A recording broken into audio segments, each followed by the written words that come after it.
Hello friends, welcome back to our channel. तो जैसा कि लास्ट एपिसोड हमने देखा था कि प्रिंस ने वूजो को प्राइवेटली बात करने के लिए साइड में बुलाया था, जहां वो उससे कहते हैं कि ब्रदर वूजो, तुमने लॉन्ग मैन को सिर्फ 50,000 टेल्स के लिए माफ कर दिया, जबकि उसने तुम्हें कितना गुस्सा दिलाया था और तुम्हें कितना परेशान किया था। इस पर वूजो उनसे कहता है कि 50,000 टेल्स आप जैसे प्रिंस के लिए तो कुछ भी नहीं होंगे, लेकिन हम जैसे छोटे मोटे लोगों के लिए 50,000 टेल्स बहुत बड़ी बात होती है। इस पर प्रिंस उसे 50,000 टेल्स दिखाते हुए कहते हैं कि अगर मैं तुम्हें 50,000 टेल्स दे दूं तो ये कैसा रहेगा, क्या हम लोग इसके बाद दोस्त बन सकते हैं। इस पर वो कहता है कि आप ये चाहते हैं कि मैं लॉन्ग मैन के साथ अपनी दोस्ती को सिर्फ 50,000 टेल्स के लिए तोड़ दूं। और फिर वो यहाँ पर भी अपनी वर्ल्ड क्लास एक्टिंग दिखाते हुए कहता है, योर हाइनेस, आप ये किस तरीके का मजाक कर रहे हैं, क्या मैं आपको इस तरीके का इंसान दिखता हूँ। इस पर वो सोचते हैं कि मुझे नहीं लगा था इसके मोरल्स वगैरह इतने हाई होंगे, और फिर वो उससे पूछते हैं कि आखिर तुम्हें क्या चाहिए। जिस पर वो खांसते हुए कहता है कि मुझे कुछ ज्यादा पैसा चाहिए। जी हाँ, वो पैसा मांगता है। जैसा कि एक्सपेक्टेड था, दोस्ती की तेल लेने पैसा पहले। उसके मुंह से पैसा सुनते ही प्रिंस का रिएक्शन कुछ ऐसा होता है, क्योंकि उन्हें लगा था कि वूजो की मॉरलिटी वगैरह बहुत हाई है, लेकिन उसकी तो मॉरलिटी है ही नहीं। इसीलिए वो उसके साथ रिवर्स बार्गेनिंग करना स्टार्ट कर देते हैं। अब आप ये सोच रहे होंगे कि रिवर्स बार्गेनिंग क्या होती है, तो अभी पता लग जाएगा। नॉर्मल बार्गेन में हम लोग प्राइस को कम करते हैं, पर रिवर्स बार्गेन में हम लोग प्राइस को बढ़ाते हैं, जैसे कि अभी वूजो करने वाला है, जहाँ प्रिंस उसे 60,000 टेल्स का ऑफर देते हैं। तो वूजो कहता है कि लॉन्ग मैन और मैं तब से दोस्त हैं जब से हमने एक दूसरे को पहली बार देखा था। जिस पर प्रिंस अपने प्राइस को बढ़ाते हुए 70,000 कर देते हैं। तो इस पर वूजो कहता है कि ये लॉन्ग मैन बहुत अच्छा इंसान है, मैं उसे एडमायर करता हूँ। जिस पर अब प्रिंस प्राइस को और ज्यादा बढ़ाते हुए 80,000 टेल्स कर देते हैं, लेकिन इस पर भी वूजो नहीं मानता है और फिर उसे कुछ कहने लगता है। लेकिन इस पर प्रिंस का दिमाग खराब हो जाता है और वो उसे चुप करा देते हैं और कहते हैं कि ठीक है, 1,00,000 टेल्स का ऑफर मिलते ही वूजो इस डील को यही डन कर देता है। और फिर 1,00,000 टेल्स गिनते हुए कहता है कि और हाइनेस, आज से हम लोग पक्के दोस्त हुए। अब हमारी दोस्ती बिल्कुल पत्थर की तरह हो चुकी है। लेकिन हम वही प्रिंस को देखते हैं जो कि काफी गुस्से में होते हैं, क्योंकि वूजो ने बड़ा चूना जो लगाया था।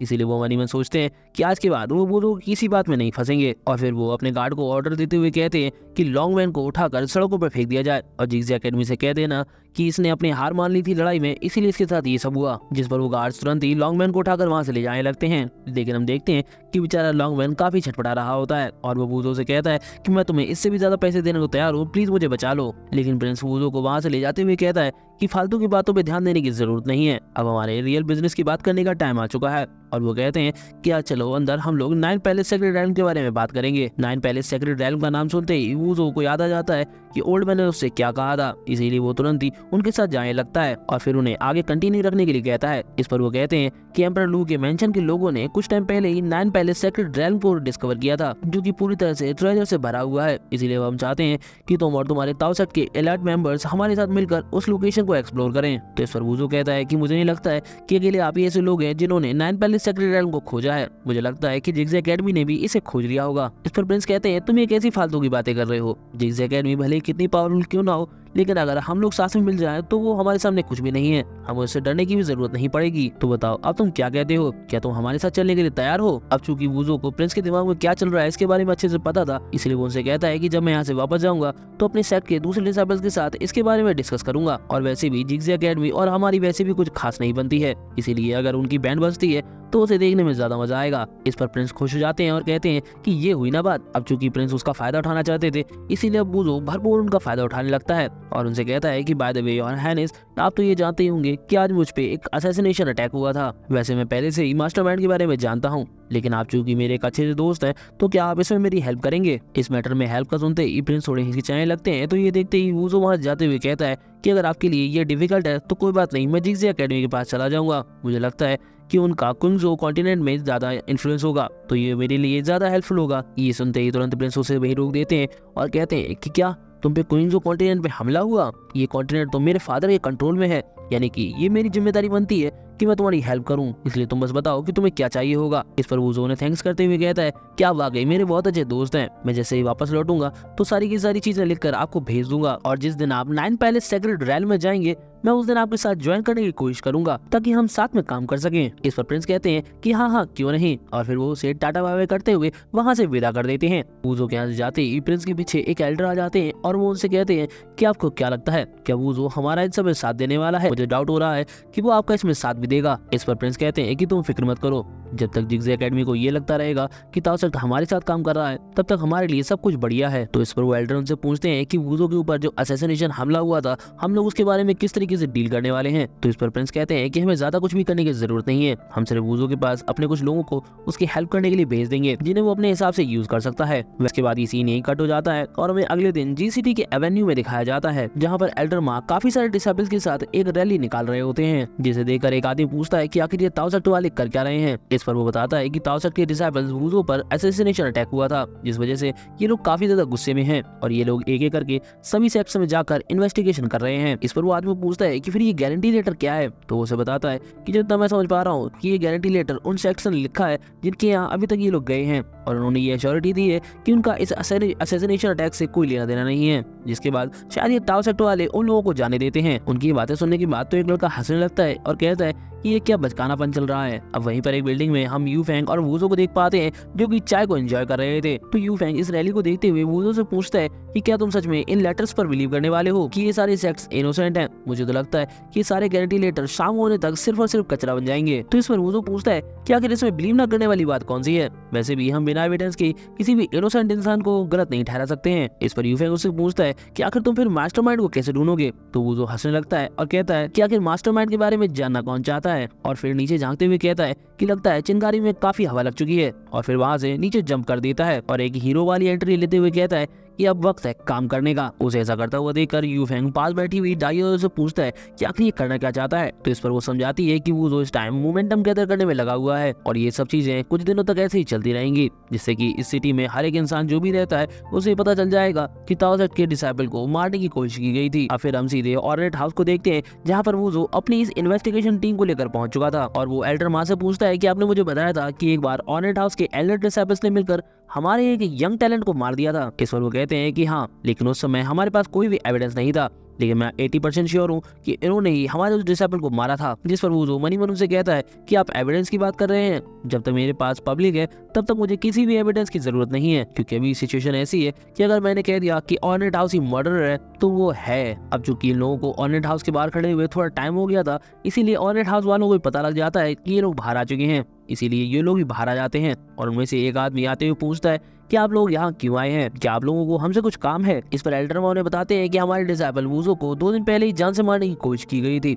इसीलिए हम लोग इन्वेस्टिगेशन करते हुए यहाँ तक पहुंचे हैं और हमें पता चला है कि इन सब से ऑर्नेट हाउस का कुछ लेना देना है। तो इस पर वो आदमी सफाई देते हुए कहता है कि इन सब का ऑर्नेट हाउस से कोई लेना देना नहीं है, मैं आपके रूल्स के बारे में जानता हूँ, इसीलिए मैंने पहले से ही अपना गारंटी लेटर तैयार करके रखा था। और जैसे ही वो अपना गारंटी लेटर इन लोगों को देने वाला होता है तो एल्डर माँ उसके इस गारंटी लेटर को हवा में उड़ा देते हैं और कहते हैं कि क्या तुमने हमें बेवकूफ समझा हुआ है, तुम क्या सोचते हो कि तुम्हारे एक लेटर लिख लेने से ये प्रूव हो जाएगा कि तुम इनोसेंट हो। तो इस पर वो आदमी गुस्से में आ जाता है और कहता है कि तुम क्या बकवास कर रहे हो, दूसरे सेक्स भी तो सेम यही कर रहे हैं, तो ये ऑर्नेट हाउस क्यों नहीं कर सकता है। तो उसके जवाब में वुजो कहता है क्योंकि तुम उन सब से डिफरेंट हो, मैंने कुछ टाइम पहले ही तुम्हारे कोर डिसेबल जीन को मारा था, इसलिए तुमसे वो सब सहन नहीं हुआ और तुम्हारे अंदर अभी भी वो गुस्सा भरा हुआ है, इसलिए सबसे ज्यादा हाईएस्ट पॉसिबिलिटी हो सकती है कि तुम भी मेरे असैसिनेशन में इसमें शामिल रहे हो। इसलिए वो उन्हें एडवाइस देता है कि वो साइड हट जाए ताकि वो अपनी इन्वेस्टिगेशन कंप्लीट कर सके। इस पर वो कहता है कि अपने अंदाजे लगाना बंद करो, तुम्हें पता भी है ऑर्नेट हाउस इस टाइम यहाँ की सबसे ज्यादा प्रेस्टीजियस सेक्स में से एक है, इसीलिए तुम इस तरीके से हम पे हाथ नहीं डाल सकते हो और हम लोग बेवकूफ नहीं है कि हम लोग इस तरीके की कोई हरकत करेंगे। इस पर वो मुस्कुराते हुए कहता है कि अगर तुम हमें अंदर नहीं जाने दोगे और इन्वेस्टिगेशन नहीं करने दोगे तो इससे साफ हो जाएगा कि तुम इनोसेंट नहीं हो, और अगर ऐसा है तो इसका सीधा मतलब है कि तुम लोग सबसे पहले रूल तोड़ रहे हो। इसीलिए मुझे लगता है कि ये चीज इतनी तो रीजनेबल है कि ताओ सेक्ट तुम्हें पूरी तरीके से वाइप आउट कर दे। तो इस पर वो हंसने लगता है और कहता है कि तुम हमें वाइप आउट करोगे, वो कहीं तुम दिन में सपना तो नहीं देख रहे हो, जीसीटी के अंदर ताओ सेक्ट की फोर्सेस हमसे ज्यादा स्ट्रॉन्ग नहीं है, तो तुम्हें ऐसा क्यों लगता है कि तुम हमें डिस्ट्रॉय करोगे। इस पर वो कहता है कि क्या तुम्हें सच में ऐसा लगता है। उसके इतना बोलते ही उसके पीछे छुपे हुए प्रिंस और चेसमिस दोनों बाहर आ जाते हैं और चेसमिस कहता है कि जीसीटी जिग्जे एकेडमी की टेरिटरी है, इसलिए यहाँ पर अगर कोई प्रॉब्लम होगी तो उसे संभालना हमारी ड्यूटी है। और प्रिंस कहते हैं कि क्विंजो कॉन्टिनेंट एम्परर लू को बिलोंग करता है, इसीलिए जब ताओ सेक्ट ने हमें इन्वेस्टिगेशन में शामिल होने के लिए कहा तो हमें आना पड़ा। और पीछे खड़ी हुई भीड़ भी कहती है कि हमें भी यहाँ इन्वेस्टिगेशन करने के लिए बुलाया गया है। ये देखकर तो ऑर्नेट हाउस का ये बंदा तो काफी ज्यादा शॉक हो जाता है, क्योंकि वो कहता है कि आखिर ये कैसे पॉसिबल हो सकता है।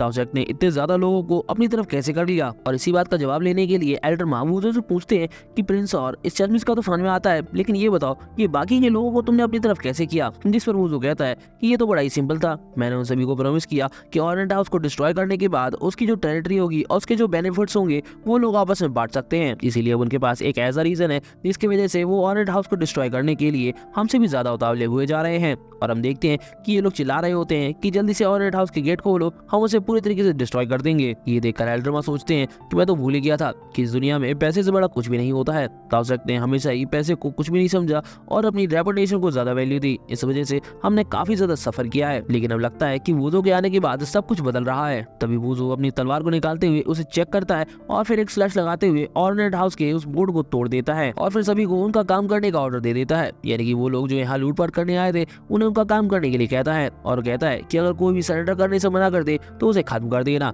जिस पर ये लोग भी तुरंत ही अंदर घुसकर हमला करना शुरू कर देते हैं। बेचारे वहाँ के डिसाइबल्स कुछ भी समझ नहीं पाते हैं कि आखिर ये सब उनके साथ क्यों और किस लिए हो रहा है। वही ये माच है तो जमीन पर गिर जाते हैं और कहने लगते हैं कि अब मेरा क्या होगा। वहीं हम थोड़ी दूर पर बैठे हुए यू फेंग और डाई आयो को देख पाते हैं, जहाँ यू फेंग ये सब देखकर कह रहा था कि सिर्फ 3 दिनों के अंदर ही वूजो ने जीसीटी के एक प्रेस्टिजियस सेक्ट को खत्म कर दिया। थैंक गॉड वूजो मेरा दोस्त है, अगर मेरे पास इस तरीके का कोई एनिमी होता तो मुझे तो रातों में नींद भी नहीं आती। और डाई आयो अपने बालों उंगली करते हुए कहती है कि वूजो तुम तो मुझे बार बार सरप्राइज करते रहते हो। इसके कुछ देर बाद हम देखते हैं कि यहाँ पर तो लोगों ने लूटपाट मचा रखी होती है और इस लूटपाट को करने के बाद ये लोग बहुत खुश होते हैं क्योंकि इन लोगों को काफी कुछ मिला होता है। अब कुछ देर बाद ये सारी लूटपाट खत्म हो जाती है और ये लोग वूजो को इस सब चीजों के लिए थैंक यू बोलते हैं। इस पर वूजो कहता है कि तुम लोगों को मुझे थैंक यू बोलने की जरूरत नहीं है, क्योंकि देखा जाए तो मुझे आपको थैंक यू करना चाहिए। इसके बाद चश्मिश वूजो के पास आता है और उससे कहता है कि अब चूंकि ऑरेंज हाउस यहाँ से पूरी तरीके से खत्म हो चुकी है तो मुझे लगता है कि ये चीज प्रूव कर देती है कि जिग्जी एकेडमी का तुम्हारे असैसिनेशन से कोई लेना देना नहीं है। इस पर वूजो इस टॉपिक को बाद के लिए टाल देता है क्योंकि अभी तक कुइंगो को अब्यूज करने वाले फैक्ट को सेटल नहीं किया गया था। तो चश्मिश कहता है कि क्या अब्यूज, हमारी एकेडमी ने कुइंगो को कब अब्यूज किया। तो इस पर वूजो उसे याद दिलाता है कि उसकी वाइफ की लाइफ एकेडमी के अंदर जाने वाली थी, अगर ये उसके लिए अब्यूज नहीं है तो ये क्या है। इस पर बेचारा चश्मिश कहता है कि लॉर्ड जीजू ने इस बात को पहले ही क्लियर कर दिया था, इसलिए मैं फालतू में इस बारे में बात नहीं करना चाहता हूँ, इसलिए अब तुम चुपचाप ये बताओ कि तुम्हें चाहिए क्या। इस पर वूजो से बताता है कि उसे कुइंगो को पूरी तरीके से ठीक करने के लिए उसे कुछ 1000 टेल्स चाहिए होंगी जिससे कि वो कई तरह की हर्ब्स को खरीद सके, इसलिए वो चाहता है कि अब वो लोग इसके लिए पे करें। ये सुनते ही चश्मिश बौखला जाता है और एकदम पागल होते हुए कहता है कि ऐसा कौन सा ट्रीटमेंट है जिसके लिए इतनी महंगी हर्ब्स की जरूरत पड़ती है, मुझे पता है तुम बस मेरे पैसे के पीछे हो। इस पर वूजो उसे दिन दहाड़े ब्लैकमेल करते हुए कहता है कि तुम चाहो तो पैसे देने से मना भी कर सकते हो, लेकिन मुझे लगता है कि मेरे असैसिनेशन के पीछे का मास्टरमाइंड अकेला ऑरेंज हाउस नहीं है। तो इस पर वो कहता है कि अगर तुम कहना क्या चाहते हो, तो वूजो कहता है कि मैं तो बस गैस कर रहा था, वैसे तुम इसके बारे में अच्छे से सोचना। और फिर वो वहां से जाने लगता है, लेकिन उसके पीछे चश्मिश बहुत ज्यादा गुस्सा हो रहा होता है और वो सोचता है कि उसका किसी दिन मौका आएगा तब उसे बताएगा। और फिर एक लंबी सांस लेते हुए कहता है कि छोड़ो, मुझे जाकर लॉर्ड जीजू इसके बारे में बताना होगा क्योंकि अभी मैं इसके लिए कुछ भी नहीं कर सकता हूँ। इसके बाद हमें सीधे अगले दिन दिखाया जाता है जहाँ वूजो के घर पर कई सारे बक्से आए होते हैं। तब एक आदमी उन बक्सों को खोलता है और हम देखते हैं कि वो चश्मिश होता है जो कि 1,50,000 सिल्वर टेज लेकर आया हुआ होता है और वो वूजो से कहता है कि ये सारा पैसा कुइंगो की मेडिकल हर्ब्स के लिए है, ना कि तुम्हारे उड़ाने के लिए। इस पर वूजो गिरगिट की तरह रंग बदलते हुए कहता है कि अरे भाई क्यों नहीं, पैसे देने वाला ही बॉस होता है, इसलिए तुम जो कहोगे वही होगा। इसे देखकर चश्मिश कहता है कि वाओ, ये तो गिरगिट से भी तेज रंग बदलता है। और फिर अपने पास से एक चीज निकालते हुए वो सीधे कुइंगो को देता है और कहता है कि लॉर्ड जीजू ने मुझे ये आपको देने के लिए कहा था और मैं होप करता हूँ कि आप हमारी जिग्जी एकेडमी की सबसे बेहतरीन डिसाइबल्स में से एक है, आप इस बात को याद रखेंगी। और फिर वो वहाँ से तुरंत ही चला जाता है। अब जैसे ही कुइंगो उसके दिए हुए उस गिफ्ट को खोलती है तो हम देखते हैं कि उसमें एक लेजेंडरी ब्रश होता है जो कि जिग्जी एकेडमी में सिर्फ 10 ही बने थे, लेकिन इसके बारे में इन लोगों को नहीं पता था। उसे देखकर वूजो कहता है कि वाओ, ये तो काफी अच्छा दिख रहा है। कभी यू फेंग हवा में से प्रकट होते हुए कहता है कि वाओ, ब्रश ऑफ जिग्जिया, क्या बात है, तुम लोगों को ये कैसे मिल गया। और फिर वो कुइंगो को बधाई देते हुए कहता है कि भाभी जी मुबारक हो, आपको ब्रश हुआ है। और फिर वो बताता है कि इसका यूज करते हुए डिवाइन अमेजमेंट स्टेज के कल्टीवेटर्स भी डिवाइन ओशन स्टेज की पावर को अनलीश कर सकते हैं। ये सुनते ही वो दिन दहाड़े सपने देखने लगता है और कहता है कि अगर मैंने इसका यूज किया तो मैं तो वर्ल्ड में नंबर 1 बन जाऊंगा। लेकिन उसकी ये खुशी यू फेंग से देखी नहीं जाती है और वो उस पर सच्चाई का बोझा डालते हुए कहता है कि जिग्जी एकेडमी की ये ब्रश लिमिटेड एडिशन होने की वजह से उन्होंने इसके ऊपर सील लगाई है और अगर उन्होंने इसे कुइंगो को दिया है तो इसका मतलब सिर्फ वहीं से यूज कर सकती है। तो वूजो अपने दर्द को छुपाते हुए कहता है कि तो क्या हो गया, अगर मेरी वाइफ इसे यूज कर रही है इसका मतलब है कि मैं इसे यूज कर रहा हूँ। तभी क्वीन मो थोड़ा सा उदास होते हुए कहती है कि मैं वहाँ की डिसेबल थी, ये तो पुरानी बात है, तो क्या मुझे अभी भी इस गिफ्ट को एक्सेप्ट करना चाहिए। इस पर वूजो उसे चीयर अप करते हुए कहता है कि उन्होंने अगर ये तुम्हें दिया है तो तुम्हें इसे रखना चाहिए। वैसे भी मैंने तुम्हें ये सब चीजें दिलाने के लिए काफी ज्यादा एफर्ट किया है, तो प्लीज मेरे एफर्ट को वेस्ट मत करो। इस पर अब क्वीन मो उसकी बात मान जाती है और उस ब्रश को रख लेती है। तभी यू फेंग उसे बताता है कि जब वो यहाँ आ रहा था तो उसे रास्ते में ताओसेट के लोग मिले थे और वो उसे ही ढूंढ रहे थे क्योंकि लॉर्ड मो उसे मिलना चाहते हैं। ये सुनकर वूजो सोचे पड़ जाता है कि आखिर लॉर्ड मो उसे क्यों याद कर रहे होंगे। तभी बेचारा एकदम शॉक हो जाता है और सोचता है कि कहीं ये इसीलिए तो नहीं बुला रहे हैं क्योंकि उन्हें रिंग ऑफ ताओ चाहिए हो, क्योंकि उसे तो वो खा गया था। इसीलिए वो सोचता है कि मुझे जल्द से जल्द कलरफुल ग्लेज्ड आयरन को खोजना होगा ताकि मैं उससे वैसी एक रिंग बना सकूं। और फिर वो यू फेंग को साइड में ले जाते हुए कहता है कि तुम मुझसे एक पोएम लिखवाना चाहते थे, अगर तुम मेरे लिए थोड़ा सा रंग बिरंगा ग्लेज्ड आयरन का इंतजाम कर दोगे तो मैं तुम्हारे लिए तुरंत के तुरंत एक पोएम लिख दूंगा। इसके साथ ही ये एपिसोड यहीं खत्म होता है। वीडियो पसंद आई हो तो लाइक शेयर कमेंट करना ना भूलें। Thanks for watching.